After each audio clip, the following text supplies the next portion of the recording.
You simply choose irrationality to grasp onto your false beliefs that no one else in history has ever held until 1915 to 1917. Okay, this is a common thing. They think that oneness ideology is only in place from the early 1900s.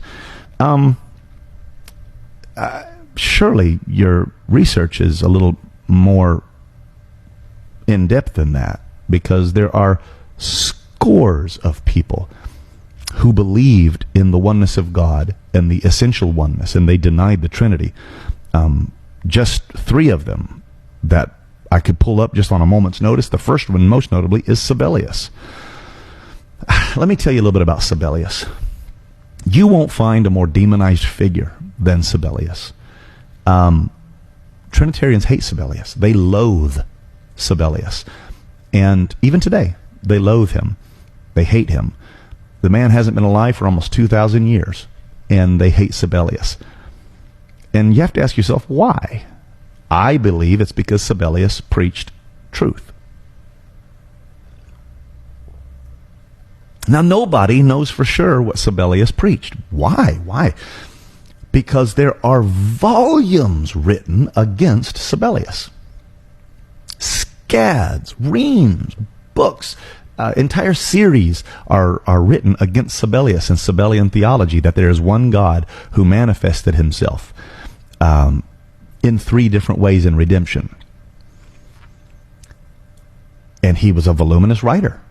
He had millions of followers, far outnumbering the Trinitarians. Tertullian himself states that. Sabellius outnumbers us greatly. That is a quote from Tertullian. And he said, the ignorant and the unlearned masses follow his teaching. He is a great seducer of the people. Interestingly, not one work of Sabellius seems to have survived.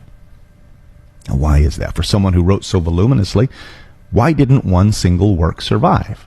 Why are there libraries of works against him, but none of his works have survived? The reason is the Catholic Church destroyed them. That's the reason. There are many, many purges of the Catholic Church has done throughout time. Jesuits have done it, and early Catholic inquisitors have done it. They hunted down every work they could find. Also, Protestants did it. John Calvin did it. He hunted down every book he could find of Michael Servetus to have it burned. And many works did not survive because the Catholic Church destroyed them. Now, I suspect that there is in the Vatican or somewhere a perhaps living work of Sabellius somewhere, a surviving work, I should say, of Sabellius. If there is, I hope to find it. I would love to know what the man himself said. All we know is what his enemy said, his enemy's accusation against him. And I have a question for you.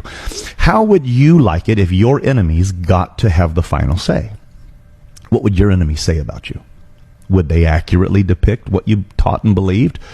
Whatever Sabellius taught, millions followed him on every known continent at the time. But Constantine and Tertullian, with the power of Rome behind them, worked overtime to stamp out any living representation of the man. And we know he was a voluminous writer because the works against him are voluminous. So sometimes it's not what you see, it's what you don't see. It's not what's there, it's what's not there.